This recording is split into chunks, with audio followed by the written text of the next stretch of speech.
इसी ज्ञान में आप सभी अपने जीवन को अर्पित किए हुए हैं, यही बड़ी खुशी की बात है। कोई किसी से मिलता है कि आपसे मिलके बड़ी खुशी हुई, ये मेरी मनोकामना पूरी हो गई तो बहुत खुशी हुई। कई बातें बोलते हैं ना, अरे ये तो बड़ी अच्छी बात हो गई, इस बात से तो मन बड़ा खुश हुआ। तो खुशी की बात तो होती रहती है, बहुत सारी बातों में आप लोग खुश होते हो, लेकिन गुरु को किस बात में सबसे अधिक खुशी होती है कि इसी ज्ञान में आप सभी अपने जीवन को अर्पित किए हुए हैं, यही बड़ी खुशी की बात है। हम लोग आपस में मिले, वो खुशी की बात तो है, मगर बड़ी बात यह है कि ज्ञान में अपना जीवन दे दिया उन्होंने, माया में नहीं दिया, अज्ञानता में नहीं दिया, दुनियादारी में, विषय विकारों में, लोकारित में, उसमें किसी में हमने अपना जीवन नहीं दिया, लेकिन हम सत्संग में अपना जीवन दे रहे हैं। तो ये खुशी की बात है। जो भी आप सब लोग सत्संग में आके बैठते हो या सुनते हो, अपने अपने घरों में बैठ के आजकल ऑनलाइन सब सुनते हैं, तो उसी से गुरु को खुशी होती है कि कम से कम अपना समय निकाल तो रहें और अपना समय भगवान के नाम में दे तो रहें। जो जीवन ज्ञानवान के तरीके से बना के बिताता है, उस बात में खुशी होती है। आप और बहुत कुछ किसी की मदद करो, किसी को और बहुत प्रकार से सेवा करो, लेकिन ज्ञानवान हो के ना रहो तो खुशी नहीं होगी गुरु। आप ज्ञानी हो के हो, फिर आपसे जितना हो पाया या नहीं हो पाया, आपका मन निर्मल है, आपका मन शुद्ध है, आपका मन पवित्र है, और आप वास्तव में अपने को ब्रह्माकार वृत्ति में टिकाए हुए हो, वो सबसे ज़रूरी चीज़ है। उसी से ही खुशी होती है। और सभी को ये आत्म जागृति तुम देते भी जा रहे हो। एक तो खुशी ये होती है कि तुम लोग ज्ञान सुन के अपना जीवन बना रहे हो, दूसरी इस बात की खुशी होती है कि तुम सबको आत्म जागृति का संदेश देते जा रहे हो। आप जपे और नाम जपाओ, सुनत कहत रहत गत पाओ, तो इस बात की और खुशी होती है। कोई अपना जीवन बना लेता है मगर सुस्त और आलसी बन के घर में बैठा रहता है कि मैंने तो अपने को तो मुक्त कर लिया, कर भी लेता है, मुक्ति के निश्चय से वो मुक्त होता भी है, ऐसी बात नहीं है, लेकिन उसके द्वारा जो सेवा कार्य मैं मेरे के लिए तो हो रहा है, मैं मेरे से हटके अगर वो ज्ञान का कार्य करता है तो और दुगनी खुशी होती है, और अच्छा लगता है, जितना कर सकते। हम लोग देखते थे गुरु जी के घर के पास में एक सत्संगी प्रेमी थी, सब उनको दादी बोलते थे, दादी कुनवानी, तो बहुत बड़ी उम्र की थी, और वो जैसे कि खुद चलने में कभी दिक्कत होती थी, सत्संगियों का हाथ पकड़ के चल के आती थी, जाती थी, उसके बावजूद भी जब थोड़ा सा शुरू में जब आई हैं सत्संग में, तो भी उनकी बड़ी उम्र थी, 80+ में थी जब मेरे ख्याल से जब वो आई हैं, उनको जब गीता भगवान मिले हैं तो बड़ी एज की थी, लेकिन प्रमिला भगवान के साथ सब जगह निष्काम कार्य करने के लिए, तो गुरु जी बोलते थे हमको उस समय और कोई फ्री दिखता नहीं था, ये पड़ोस में भी थी और हम इन्हीं को रिक्शे में बिठा के ले जाते थे और वो शौक में जाती थी। और गुरु जी बोलते थे हम इसलिए भी ले जाते थे कि ये बड़ी उम्र की हैं और हम तो बहुत कम उम्र हैं, और इनको गुरु ग्रंथ साहब पूरा जपा रटा पढ़ा है, सब अर्थ भी पता है, तो इनके जाने से लोगों को और ज़्यादा अच्छा प्रभाव पड़ेगा।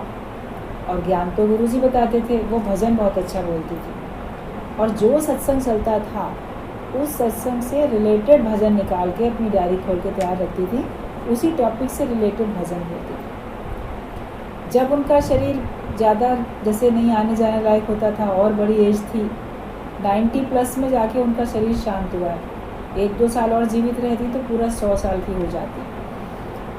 तो भी जो उनके पास मिलने जाए आए उससे ज्ञान की चर्चा, और घर बैठ के भी एक डायरी में से दूसरी डायरी में वाणी, पॉइंट्स, भजन, दृष्टांत ऐसे अलग अलग करके उतारती रहती थी, लगाए रखती थी अपने को काम में, उतनी बड़ी उम्र में भी। और किसके लिए लिख रहे हो भैया, तो किसी को भी दे देंगे, वो भी तो निष्काम कार्य था कि चलो एक डायरी पूरी तैयार हो गई और वो किसी को दे दी। एक बार इंग्लिश के पॉइंट्स लिख रही थी, इंग्लिश की डायरी बना रही थी, क्योंकि अच्छी पढ़ी लिखी थी, टीचर थी अपने ज़माने में। तो गुरुजी ने पूछा ये इंग्लिश की डायरी किसके लिए दादी लिख रही हैं, तो बोले कि वो पोते की जो बहू है ना, वो सब उसको दूंगी, गिफ्ट करके उसको दूंगी। वो सब इंग्लिश अच्छा जानती हैं, नए ज़माने की बहुएं लड़कियाँ, ये उनके लिए दे रही हूँ। तो अपने परिवार के लिए भी था कि हम ये धन छोड़ के जाएं, ये धन बांटें, और सबके लिए भी था। तो ये नहीं कि हम दूसरे को आत्म जागृति देने के लिए फिज़िकली कहीं दौड़ के जाएंगे, अपने मुंह से गाएंगे या सुनाएंगे तब होगा। जितना आपसे हो सकता है, अगर जा सकते हो तो ज़रूर जाओ, गा सकते हो तो ज़रूर गाओ। लेकिन अगर आप जा नहीं सकते तो आप, आजकल तो फ़ोन है, फ़ोन से बातचीत करो, जो आपके पास आए मिलने के लिए उससे ज्ञान की चर्चा करो। बीमार हो तो भी बीमार को देखने कोई आएगा तो ज्ञान की चर्चा करो। तो ये आत्म जागृति में हर एक को हमें तत्पर करना है, अपने आप को भी और हर एक को, कि तुम सुनो भी, दूसरे को सुनाओ भी। दादाजी ने ये निष्काम कार्य कराया, तब तो आज कश्मीर से कन्याकुमारी तक, इस देश से उस देश, सब तरफ इतना ज्ञान फैला है।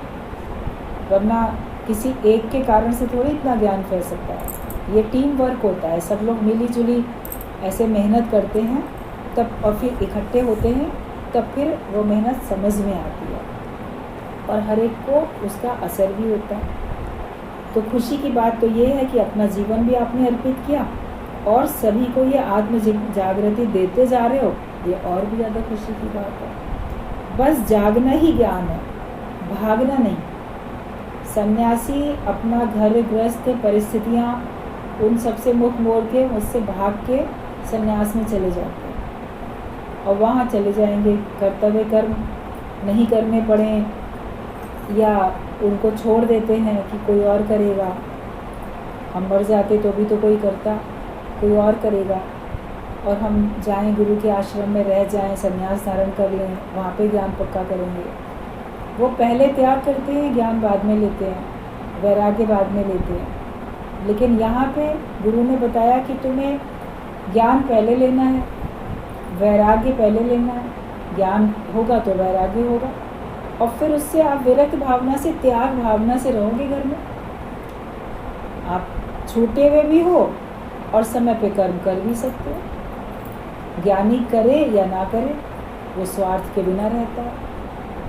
तो ये संदेश हम लोग को गुरु जी के द्वारा से मिला, ज्ञान हम लोग को ये मिला, वही सबको देना है। अपनी जो सामने कार्य है, अगर वो आप औरों पे छोड़ सकते हो और लोग हैं उसको उठाने में सक्षम, समर्थ, तो बेशक आप दूसरों को दो और आप अपने ज्ञान के कार्य में लगो। दूसरी बात ये भी होती है कि जब आप ज्ञान के कार्य में लगते हो तो आपके वो कार्य कोई ना कोई पूरे करता है, उठा लेता है। दोनों तरफ से अरस परस बात चलती है। लेकिन खुद भी आत्म जागृति में रहें और दूसरों को भी आत्म जागृति में लाएं। ये एक काम हमारा होना चाहिए और ये अगर काम हमारा हो रहा है तब इससे भगवान भी खुश होते हैं, इससे गुरु भी बहुत प्रसन्न होते हैं और इससे हमारा अपना मन भी बड़ा संतुष्ट होता है कि हाँ, मेरे से ये कार्य हुआ। जिस दिन आप सत्संग में ना आ पाओ तो कितनी अंदर में बेचैनी, उलझन लगती है कि एक अधूरापन है। आ गए तो लगेगा कि हमारा तो एक बड़ा काम है। आने के बाद जब आप अपने घर जाओगे तो सारा दिन बड़ा मन मगन, क्योंकि एक मुख्य काम जो था ये हमारा हो चुका है। तो हमें भागना नहीं है कर्तव्य कर्म से, लेकिन आत्म जागृति में रहना, को जागना है।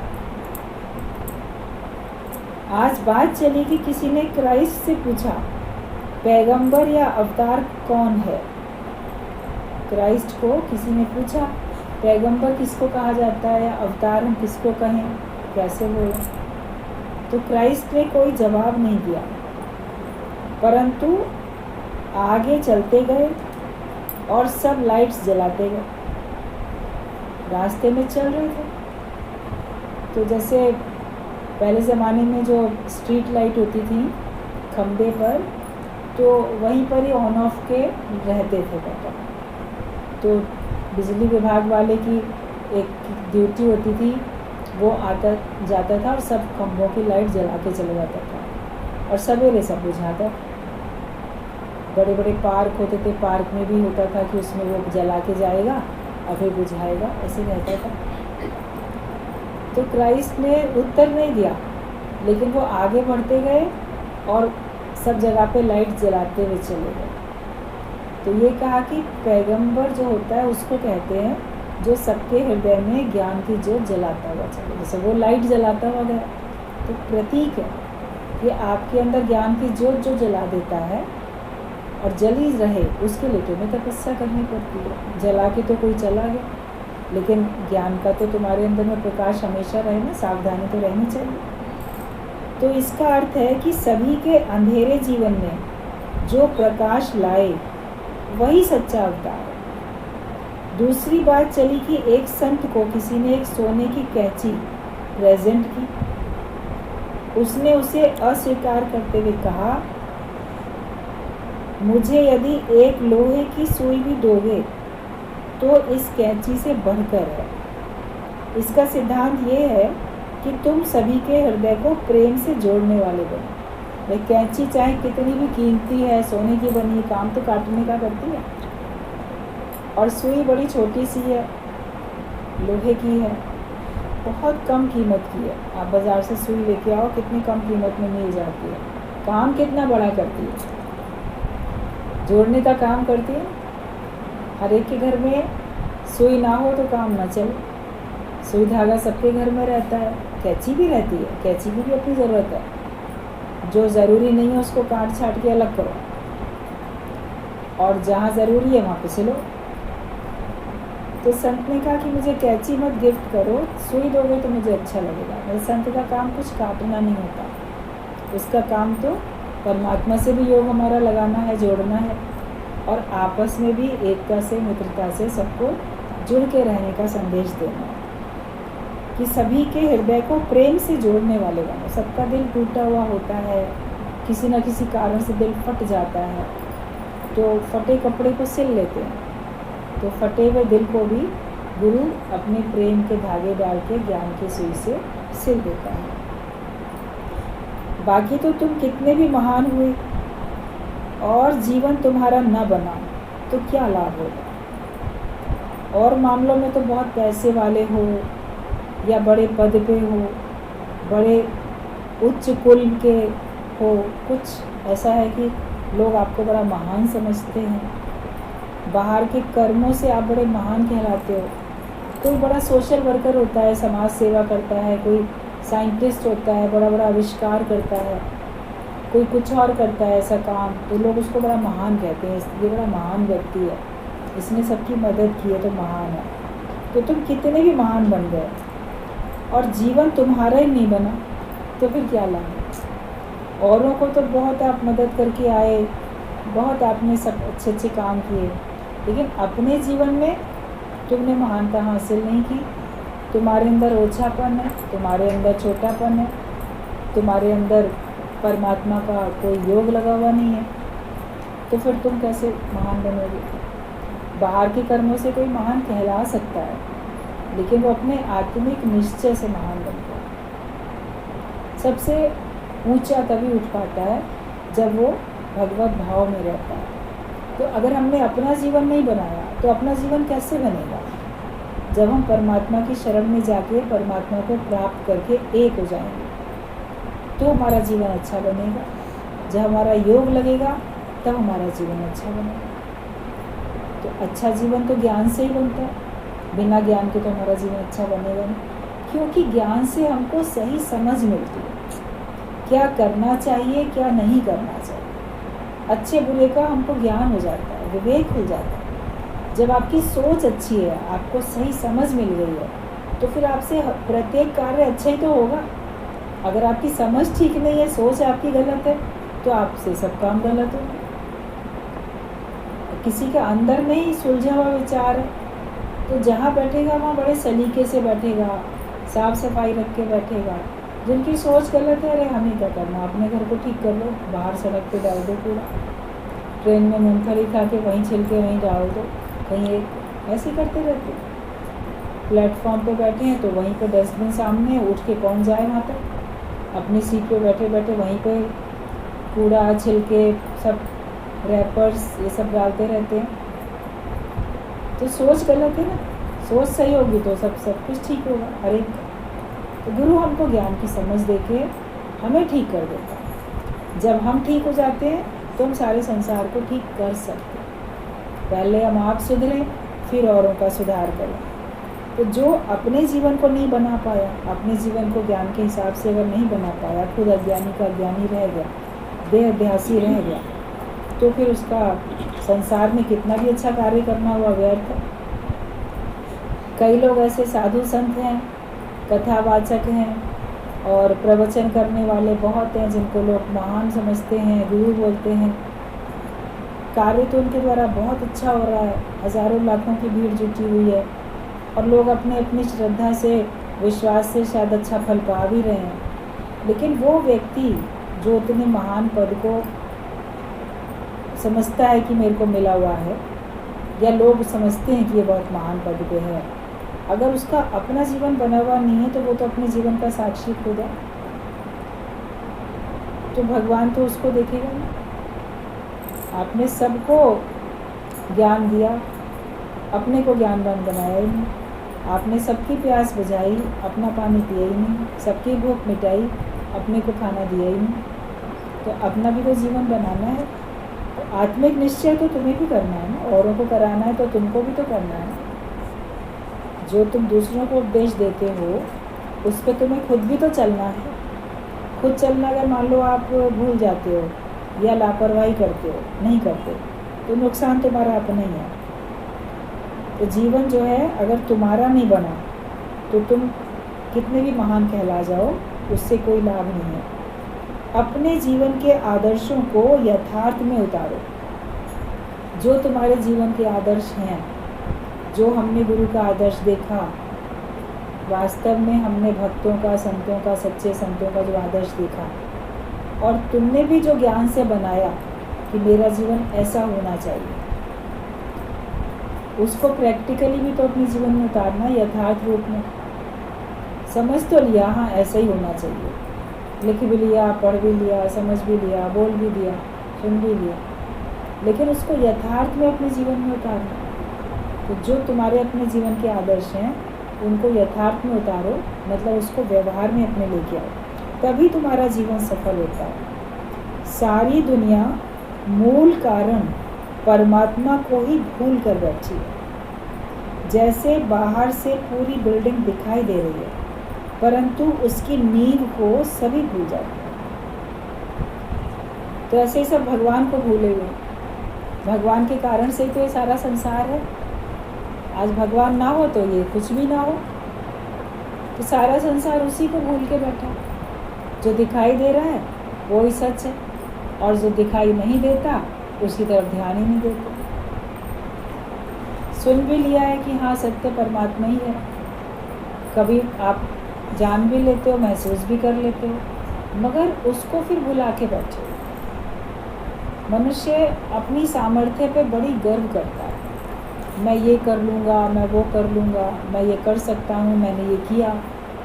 जब हम कर्तापने में आते हैं तो समझो कि हम भगवान को भूल कर बैठे। अगर भगवान को याद रखो तो तुम कभी भी कर्तापने में ना हो। अगर भगवान को कोई याद रखे तो भूल से भी ना कहे कि मैं कर रहा हूँ या मैंने किया। उसको ये पता है कि सर से लेके पैर तक, मेरे रोम रोम में, अंग अंग में जो शक्ति है वो परमात्मा की दी हुई है। और सब देखो कितना ऑटोमेटिक हो रहा है। बच्चे का शरीर बनता है, कितना ऑटोमेटिक भगवान ही तो बनाता है। माँ की गर्भ में कोई माँ या पिता कोई बैठ के कारीगर कुछ मटेरियल लेके बनाते हैं क्या? अपने आप बनता है। कैसे आँखें बन जाती हैं, हाथ पैर बन जाते हैं, अंदर के सारे सबके लंग्स भी, हार्ट भी, जो भी अंदर है सब अपने आप तो बना। और कैसे वो फंक्शनल हो जाता है, सारा कार्य उससे होता रहता है। बच्चा जन्म लेता है, देखेगा भी, सुनेगा भी, बोलेगा भी, आवाज़ भी करेगा, सांस भी लेगा, भूख प्यास भी लगेगी, उसका विसर्जन भी होगा मल मूत्र का, सब ऑटोमेटिक हो रहा है ना। छोटा ही बच्चा है, उसको तो कुछ करना आता भी नहीं है, उसको बोलना वैसे आता भी नहीं है, लेकिन तो भी उसका सब काम कैसे शरीर का अपने आप होता रहता है, अंत तक होता रहता है। बड़े हो जाते हैं, बहुत कुछ सीख लेते हैं। कभी जब भगवान का हुक्म नहीं होता है तो आपका शरीर चलते चलते समाप्त हो जाता है, रुक जाता है। तो ये सब खेल किसका? ये सब खेल तो भगवान का है। तो जब वो हमारा सब कुछ ठीक ठीक चलता रहता है तो मनुष्य अज्ञानता के कारण से गर्व करता रहता है। भगवान ने बोला है बुद्धि भी मैं हूँ, स्मृति भी मैं हूँ। भगवत गीता पढ़ो, उन्होंने कैसे भगवान ने अपने सारे बताए हैं, विभूतियों के वर्णन किए हैं, मगर हम भूल जाते हैं।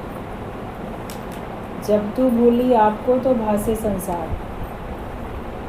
अपने स्वरूप को भूलोगे तो भी तुमको संसार सत्य दिखेगा, भगवान को भूलोगे तो भी तुमको संसार सत्य दिखेगा। भूलो नहीं, उसको हमेशा याद रखो। जो भगवान को याद रखेगा कभी कर्तापना नहीं करेगा और कभी वो किसी फल का भोगता भी फिर नहीं बनेगा, क्योंकि जो करेगा सो भरेगा। आपने किया नहीं है तो आप भोग भी तो नहीं रहे हो, आपने किया है तो आप भोग रहे हो। कर्तापने से कुछ करते हो तो भोगने वाले भी बन जाते हो। बोलो तन से हुआ मन से हुआ, अगर तो तन भोग रहा है मन भोग रहा है, मैं तो दोनों को देखने वाला। ज्ञान में मनुष्य अपने साक्षी स्वरूप में आ जाता है तो वो इसका अपने तन का अपने मन का भी दृष्टा साक्षी बन जाता है। अज्ञानता के कारण से हुआ, अपने ऊपर भी दोष नहीं दो। अगर मेरे से कुछ कर्तापना हुआ, गर्व में अहंकार कुछ हुआ, या कोई बदकर्म हुआ, सत्कर्म जो भी कर्म हुआ, तो बोलो अज्ञानता के कारण से हुआ। भगवान की कृपा है, मुझे ज्ञान मिल गया, अब सावधानी रखूँगा, अब मैं नहीं करूँगा। मनुष्य तो आगे बढ़ता है, गलतियाँ होती हैं, जो गलती को ना दोहराए उसे इंसान कहते हैं।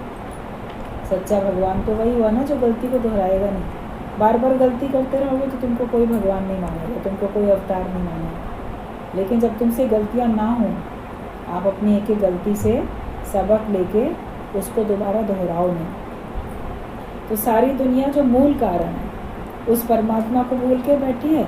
जैसे नींव किसी को दिखती नहीं, नींव को सब भूले रहते हैं। बिल्डिंग की प्रशंसा होती रहती है, बड़ी सुंदर बिल्डिंग है, ये है।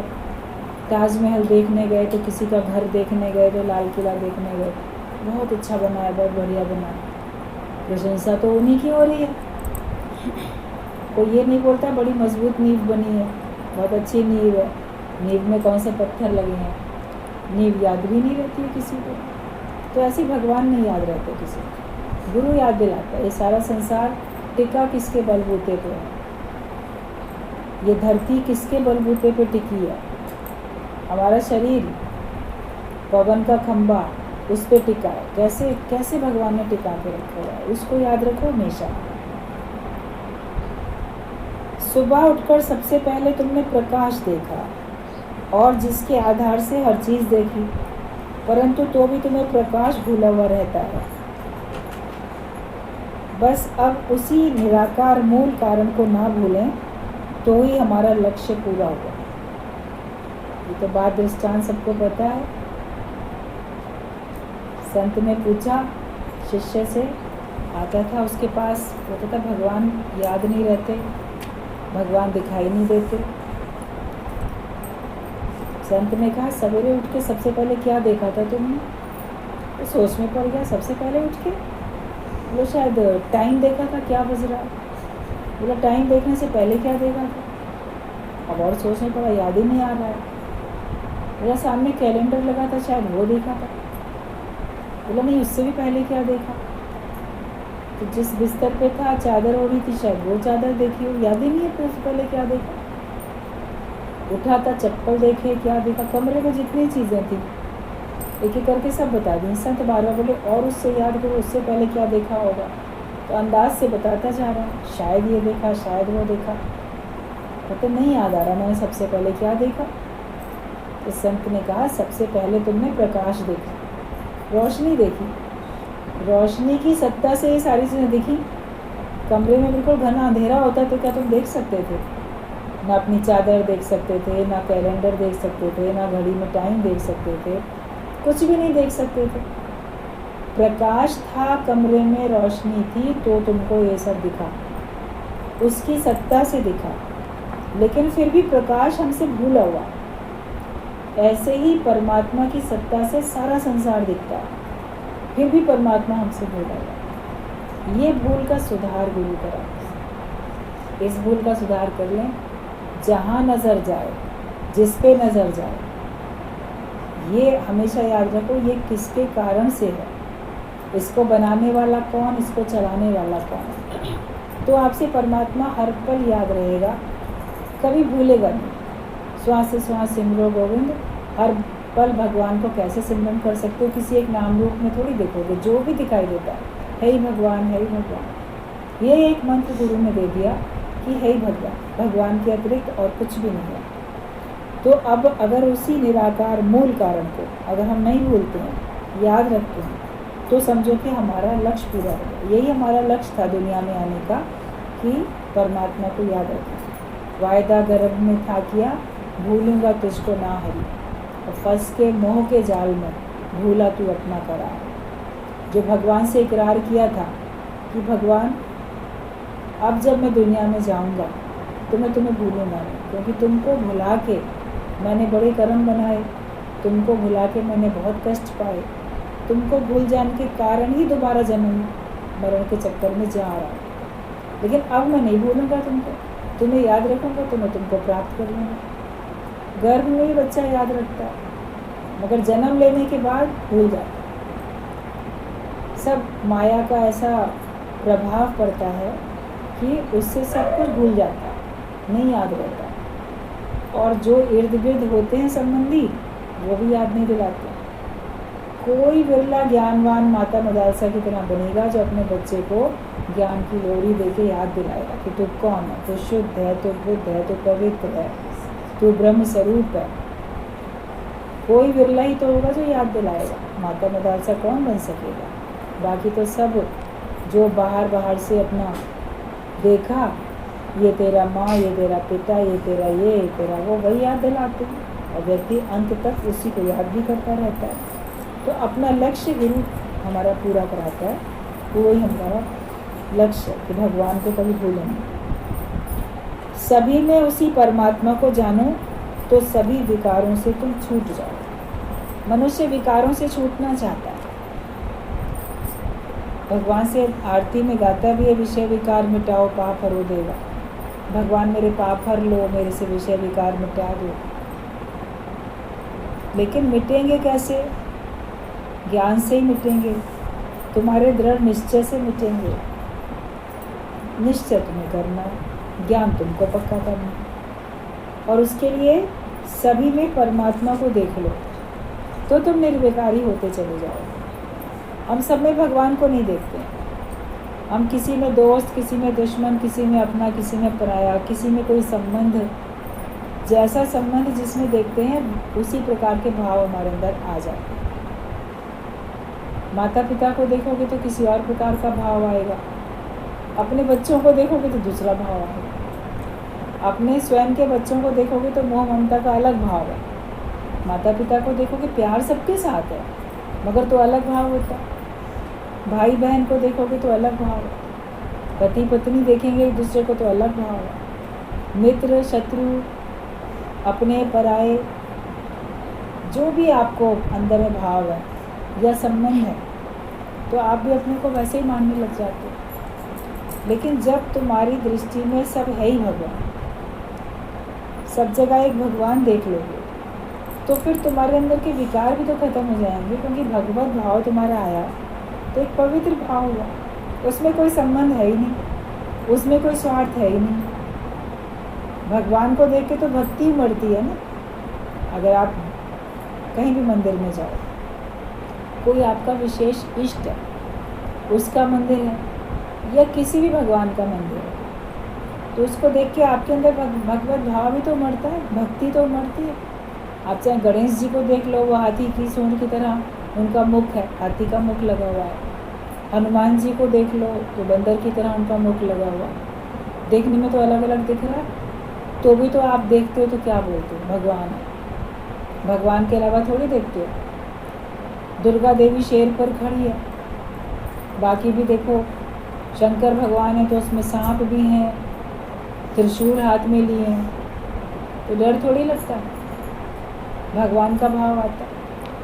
ऐसे कोई आदमी चला है आपके घर के में के सामने भी, सांप चारों तरफ उसके लिपटे पड़े हों, त्रिशूल ले रखा हुआ हाथ में, तो आप भयभीत हो जाओगे। लेकिन जहाँ भगवान का भाव होता है, ये तो भगवान है, नाना रूप धरे बहुरंगी। रामचंद्र भगवान ने तीर कमान ले रखा है, धनुष बाण हाथ में, तो भी डर नहीं लगता। अभी हथियार है, भगवान है हाथ में, इसके हाथ में जो भी हथियार है। देवी के हाथ में तो 8 हाथ हैं, तो 8 तरह की चीज़ें हैं। फिर कृष्ण भगवान के हाथ में मुरली है, तो भी भगवान है। अगर सुदर्शन चक्र उठा रखा है, तो भी भगवान है। भाव तो एक ही होता है ना कि भगवान है, भले उसके हाथ में कुछ भी है, सुदर्शन चक्र हो किसी को काटने के लिए, या मुरली हो किसी को रिझाने के लिए, वो है ही भगवान। हमारी दृष्टि में भी सब तरफ है ही भगवान। भगवत भाव से आपके अंदर के सारे विकार चले जाएंगे, या अपना आप करके देखोगे तो भी आपके अंदर से सारे विकार चले जाएंगे। जहाँ तक जाति दृष्टि है, जहाँ तक फैली सृष्टि है, सर्व मम रूप है। सबको अपना आप करके देखो, सबको मम रूप करके देखो, फिर आपके अंदर में कोई विकार टिका रहे, ये हो नहीं सकता। निर्विकारी होने के लिए सबसे सरल तरीका है सब में भगवत भाव रखना, कि सभी में उसी परमात्मा को जानो, तो तुम सभी विकारों से छूट जाओ। छूटना चाहते हो तो भगवान करके देखो, नहीं छूटना चाहते हो तो आप संबंध करके देखोगे, मैं मेरा करके देखोगे। दृष्टि तो तुम्ही को अपनी रखनी है, दृष्टिकोण भी तुम्हारा ही होता है। गुरु हमारी दृष्टि को संवार देता है।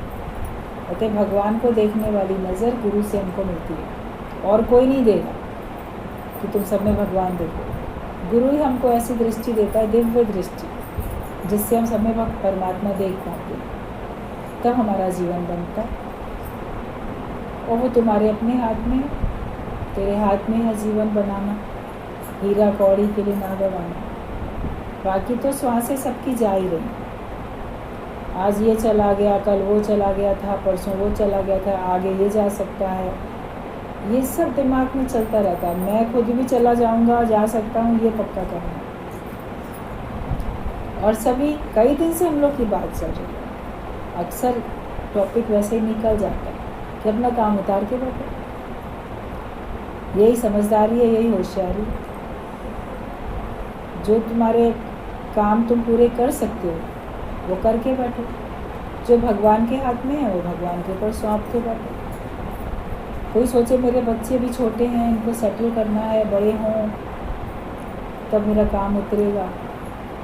मतलब मेरे द्वारा होना होगा तो भगवान मेरे द्वारा कराएंगे, नहीं होना होगा तो भगवान को जिसके द्वारा कराना होगा उसके द्वारा कराएंगे।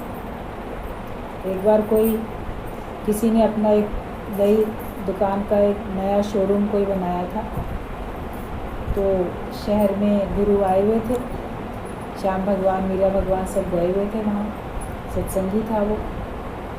तो उसका नया शोरूम उसने बनाया था, तो वो उद्घाटन के लिए आए हुए थे, तो उसने वेट कर रखा था कि वो आ ही रहे हैं, हम तभी इसका करेंगे। तो वहाँ लेकर गए श्याम भगवान भी, सब तरफ गए, देखा तो वहाँ पे एक तस्वीर लगी हुई थी जो उसके पिता की तस्वीर थी। तो पूछा ये किसकी तस्वीर है पिता? तो बोले पिता कहाँ है? तो इसको ये बताया उसने कि मेरे माता पिता का तो जब मैं बहुत छोटा था, बचपन में ही उनका देहांत हो गया था। तो श्याम भगवान ने ऐसे कहा, अरे तुम्हारे माता पिता का तुम जब बहुत छोटे थे तभी देहांत हो गया, तो ये बताओ तुम फिर बड़े कैसे हुए? और वह हैरान हो गया, हंस पड़ा, कहता बड़े कैसे हुए? बड़े तो अपने आप हो जाते हैं। तो श्याम भगवान ने हंसते हुए कहा, लेकिन तुम लोग सब अपने बच्चों के लिए कहते हो ना, हम इनको बड़ा करेंगे, हम इनको पढ़ाएंगे लिखाएंगे, हम इनको ये बनाएंगे। बच्चों को भी तो बड़ा करना है, बच्चों को भी तो सेटल करना है। तो देखो तुम्हारे माता पिता नहीं थे तो भी तो तुम बड़े हो गए ना, पढ़ लिख भी गए, अच्छे खासे सेटल भी हो गए, एक के बदले और दूसरी भी देखो नया शोरूम तुमने खोल लिया, तो बिना माता पिता के भी हो गया ना सब। तो जो भी माता पिता हैं, जितने भी सत्संगी वहाँ पर थे, बोले जो भी माता पिता हैं, तो क्यों नहीं सोचते कि तुम नहीं रहोगे तो भी तुम्हारे बच्चे सब अच्छे जैसे होने हो जाएंगे। फिर चिंता क्यों करते हो कि मैं करूँगा, मैं नहीं करूँगा तो कौन करेगा। तो छूट के बैठो, आत्मिक निश्चय करके बैठो, उनका जैसा हिसाब किताब होगा वैसा होगा। जो कार्य तुम्हारे द्वारा परमात्मा को लेना होगा वो तुमसे अवश्य लेगा, चाहे कोई भी काम हो। और जो उसको किसी और के द्वारा कराना होगा वो किसी और के द्वारा ही कराएगा। तुम्हारे द्वारा आगे काम नहीं होना है तो भगवान तुमको पिक्चर से हटा देगा, नाटक से हटा देगा तुमको। फिर किसी और के द्वारा काम कराना है तो उस किसी और के द्वारा कराएगा। अगर वो काम होना है तो, नहीं होना है तो वो काम भी बीच में बंद हो जाएगा, ऐसे ही हो जाएगा। तो जो प्रभु का हुक्म पहचान लेता है वो शांत रहता है, मस्त रहता है, खुश रहता है और कभी अपनी मैं नहीं करता। तो हर बात में हम भगवान का हुक्म जान लें और उसकी मर्ज़ी में अपनी मर्ज़ी मिला के रज़ा में राज़ी रह के उत्तम भक्त बन के दिखाएं। उत्तम में उत्तम भक्ति ये होती है कि रज़ा में राज़ी रहें। तेरी मर्ज़ी मेरी मर्ज़ी एक है, तो आप निश्चिंत जीवन जियोगे। हर दिन बोलो आज ही का दिन मैं हूँ, कौन जाने कल की खबर नहीं, कल का तो भरोसा ही नहीं, कल हमारे लिए आएगा कि नहीं आएगा। कोई रात में दुनिया से चले जाते हैं, कोई कैसे कोई कैसे, तो कल का कोई भरोसा थोड़ी है। इसलिए आत्मिक निश्चय जो एक काम मेन है वो तो आज कर लो, और बाकी भी जो काम कर सकते हो उनको भी निपटा लो। जो नहीं हो पाएंगे तुमसे उनको भगवान के काम है, वो तुम्हारे हैं ही नहीं, भगवान के ऊपर छोड़ के बैठो। तब फिर तुम देखोगे कि तुम्हारा योग परमात्मा से लगा है और तुम अपना आत्मिक निश्चय करके आत्म आनंद में रह रहे हो। हमेशा आत्म जागृति में रहो और दूसरों को भी आत्म जागृति में लाते जाओ। ये एक काम करना है, इससे तुम भी खुश रहोगे, परमात्मा भी और गुरु भी, और सब तुमसे खुश रहेंगे।